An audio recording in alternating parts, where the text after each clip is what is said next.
Halo teman-teman, setiap hari kita menggunakan air, mulai dari mandi, minum, dan kegiatan lainnya. Mengapa air tidak bisa habis? Langsung saja, ayo kita simak penjelasan berikut ini.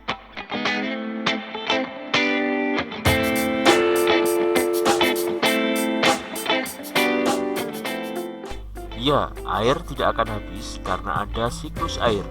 Siklus air adalah sirkulasi air mulai dari bumi ke atmosfer dan kembali lagi ke bumi.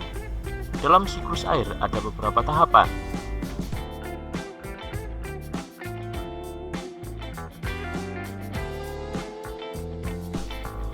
Evaporasi atau yang biasa disebut penguapan adalah suatu proses penguapan air pada permukaan bumi karena disebabkan oleh energi panas matahari.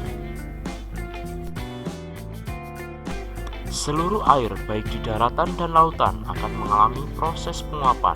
Ini merupakan kunci proses siklus hidrologi dalam siklus air.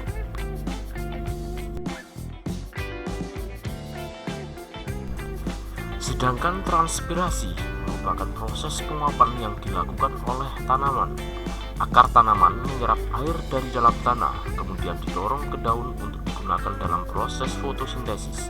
Kemudian air hasil fotosintesis tersebut dikeluarkan oleh tanaman melalui stomata dalam bentuk uap air.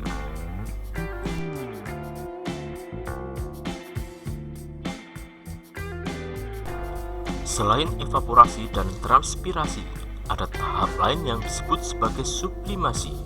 Sublimasi merupakan proses saat es berubah menjadi uap air tanpa harus melalui fase cair terlebih dahulu. Dan sublimasi tidak sebanyak yang terjadi pada evaporasi dan transpirasi.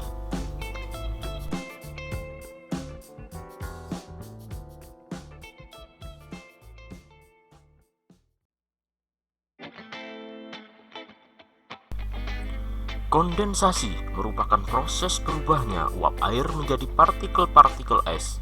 Ketika uap air dari proses evaporasi, transpirasi, dan sublimasi sudah mencapai ketinggian tertentu, uap air tersebut akan berubah menjadi partikel-partikel es yang berukuran sangat kecil melalui proses kondensasi.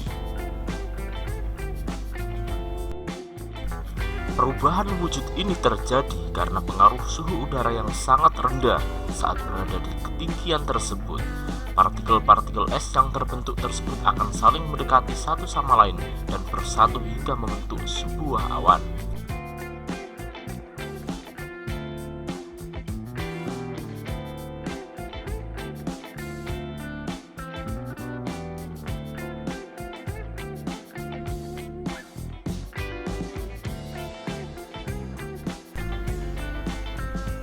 Pada tahap presipitasi merupakan suatu peristiwa jatuhnya air dari atmosfer menuju permukaan bumi. Bentuk zat cair yang turun tersebut bisa berupa salju, kabut, hujan, ataupun embun.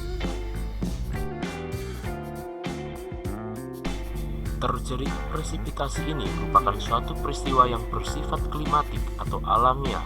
Artinya, presipitasi merupakan suatu proses perubahan wujud dari uap air yang ada di atmosfer menjadi curah hujan sebagai bentuk dari akibat adanya proses kondensasi.